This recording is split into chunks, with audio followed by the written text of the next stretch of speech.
Golden rose, queen of Ireland,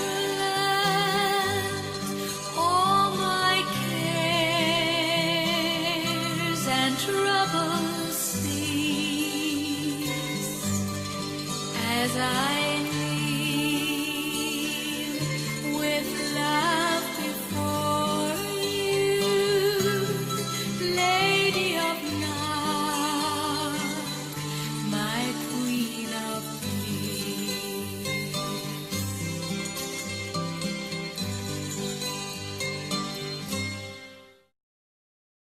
In the name of the Father, and of the Son, and of the Holy Spirit. Amen. Praise the Lord. Praise the Lord. Brothers and sisters, today is the fifth day of our novena in preparation for the feast day of our Blessed Mother, the Nativity of our Blessed Mother. Let us begin this day with prayer. O God, come to my assistance. O Lord, make haste to help me. Glory be to the Father, and to the Son, and to the Holy Spirit. As it was in the beginning, is now, and ever shall be, the world without end. Amen. O beautiful lily of paradise, lovable Mary, the Holy Spirit takes delight in your birth, for he sees in you the soul never stained by sin, which would forever be his worthy temple.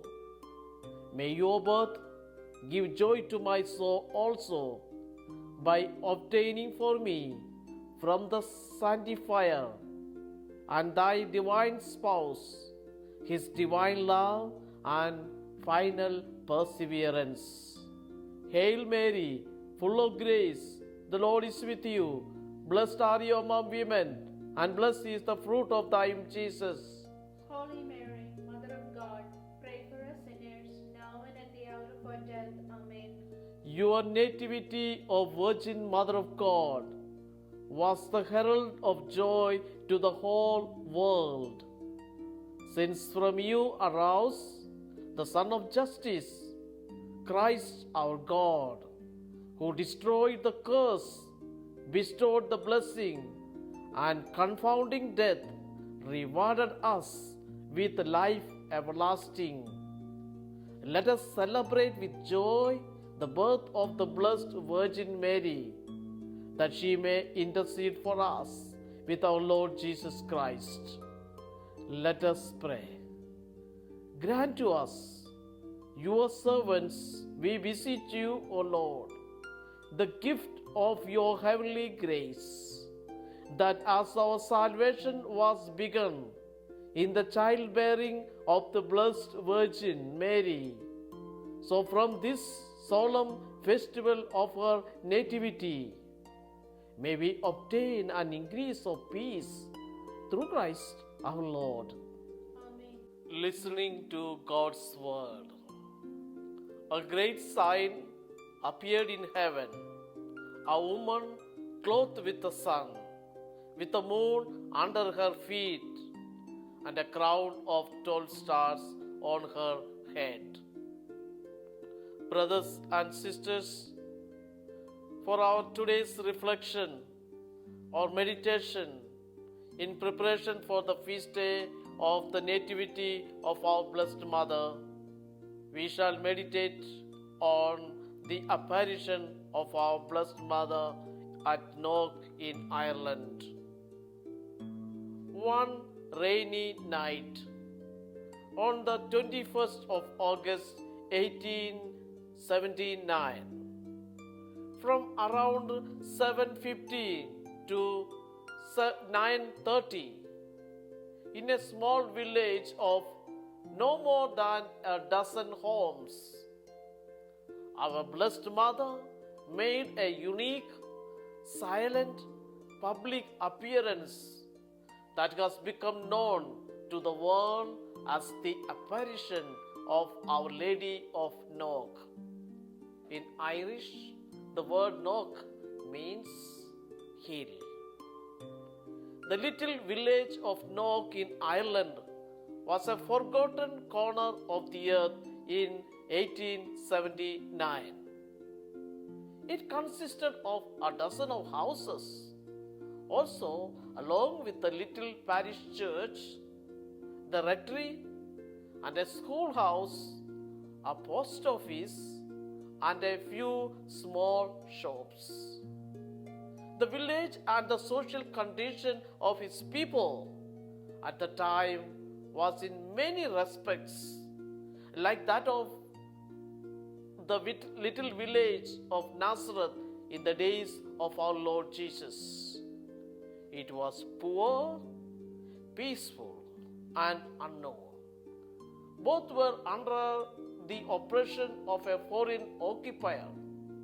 For Nazareth, 2000 years ago, it was the Romans, and for Nok, a century and a half ago, it was the English. The penal laws were imposed upon the Irish in attempt to stamp out their Catholic faith. Those laws were as degrading as they were oppressive. Just as they began to be relaxed, though not cancelled, more misery struck the people of Western Ireland. The Great Famine, which was approximately caused by potato blight or disease, was worsened on account of the repression imposed by the occupying government, resulted in the death of 1 million, while another million were to immigrate, reducing the island's population dramatically. The Great Famine took place between 1845 and 1849, but its last waves continued up until the time of the astonishing event that took place in Nok. For the potato blight was always the great fear. And in that year of 1879, that fear was realized when the crop was found to be a complete failure. The only prospect in the time ahead was further hunger and misery. It was in the midst of this struggle and sorrow that the miraculous message appeared before the villagers of Nok in the front of the gable wall of their parish church. The whole day of August 21st, 1879 was marked by a miserable downpour of rain from dawn until dusk. At about 7:30 in the evening, a young woman of the village named Mary Byrne was accompanying Mary McLaughlin, the priest's housekeeper, to her home. As they came in sight of the gable wall of the little parish church, Mary Byrne remarked to the priest's housekeeper, "Oh, look at the statues. Why didn't you tell me the priest had got new statues for the chapel?" But Mary said she did heard nothing about them. On coming nearer, however, Mary Byrne said, "But they are not statues, they are moving. It is the Blessed Virgin." She ran home to tell her widowed mother, as well as her brothers and sister, and soon others had gathered. There were 15 primary witnesses who gave documented testimony of what they saw, but as many as 25 to 30 were reported to have seen the vision. They ranged in age from 5 to 74. Together in the pouring rain, they beheld the beautiful spectacle. The Blessed Virgin Mary was in the center of the apparition. She was wearing a large, brilliant gold crown and was clothed in white garments. Her hands were raised in prayer and her eyes gazed towards heaven. To her right was her spouse, Saint Joseph, whose head was inclined towards her. To her left was Saint John the Evangelist, the beloved disciple, who was attired as a bishop, wearing a mitre, and was holding a book, perhaps the gospel he wrote, in his left hand. His right hand was raised as if he was preaching. To the left of Saint John was an altar on which stood a cross and a lamb surrounded by angels. The eldest of the visionaries, the 74-year-old Bridget Trench, in an act of natural and humble piety, approached the vision to kiss the Virgin's feet. She was, however, unable to do so. She could not touch what she saw with her eyes and only passed through the image to feel the gable wall of the church in her attempt. The vision lasted for a full 2 hours. Though it was raining, the ground beneath the vision was dry. A light coming from the heavenly figures was witnessed by a farmer about half a mile away from the scene. The mystery of the apparition at Nog was its silence. We can only speculate as to why this is. Surely the reason goes deeper than the fact that at least 2 of the visionaries did not speak the same language. The oldest among them, Bridget Trench, knew only Irish, while the youngest, John Curry, knew only English. No message was imparted to the visionaries as there was by Our Lady at Lourdes or Fatima. In those 2 famous apparitions, the Mother of God requested more acts of penance, but such as not the case at Nog. The Irish people had suffered and done penance enough. No suffering or pain should ever be wasted. Those devout Catholic souls knew well that they must in prayer and place themselves in union with Christ's own suffering. And this offering was answered by the celestial vision at Nog, whose unspoken message was one of love and solidarity with the perseveringly faithful Irish in their time of suffering and sorrow. It is now a commonly accepted pious belief that heaven favored the parish of Nog in particular because of the holiness of his parish priest, Archdeacon Bartholomew Cavano. He was known for his deep devotion to the Blessed Virgin, the holy souls in purgatory. His penances, he wore a hair shirt, and for living a very simple life, he He was told about the vision before the gable wall of his church, but chose not to join his parishioners outside. This has been attributed either to a miscommunication or his disbelief. He later said that not witnessing the apparition has been to me a cause of the deepest mortification. But I console myself with the reflection that it was the will of God that the apparition should be shown to the people, not the priest.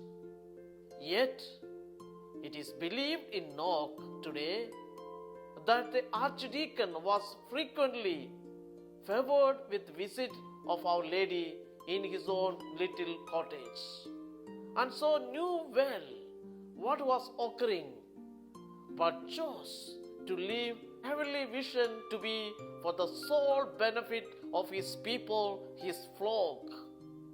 Indeed, many other miraculous manifestations surrounding him were reported, but he always requested those who observed them to speak of them to no one.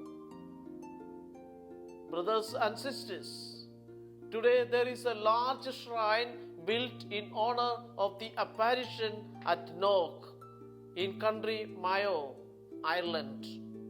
Over 1.5 million people make a pilgrimage there each year. Our Lady of Knock, pray for us. Let us pray. O most blessed Mother, heart of love, heart of mercy, ever listening, caring, consoling, hear our prayer. As your children, we implore your intercession with Jesus, your Son.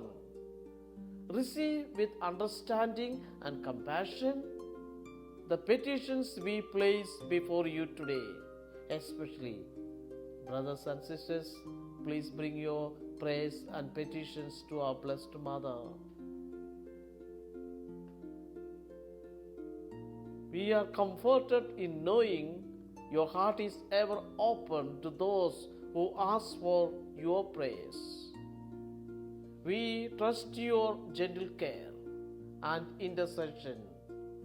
Those whom we love and who are sick or lonely or hurting, help all of us, Holy Mother, to bear our burdens in this life until we may share eternal life and peace with God our Father forever. Hail Mary, full of grace, the Lord is with you. Blessed are you among women, and blessed is the fruit of thy womb, Jesus. Holy Mary, Mother of God, pray for us sinners, now and at the hour of our death. Amen. Memorare. Remember, O most gracious Virgin Mary, that never was it known that anyone who fled thy protection, implored thy help, sought thy intercession, was left unaided. Inspired with this confidence, I fly to you, O Virgin of Virgins, my Mother. To you do I come, before you I stand, sinful and sorrowful, O Mother of the Word incarnate. Despise not my petitions, but in your mercy, hear and answer me. Amen. Please bow your head for God's blessing. May the Lord Jesus Christ be with you, that he may defend you, within you, that he may sustain you, before you, that he may lead you, behind you, that he may protect you, above you, that he may bless you. In the name of the Father, and of the Son, and of the Holy Spirit. Amen. Brothers and sisters, thank you for joining us today with us. May the Lord bless you and keep you. Golden Rose, Queen of Ireland, all my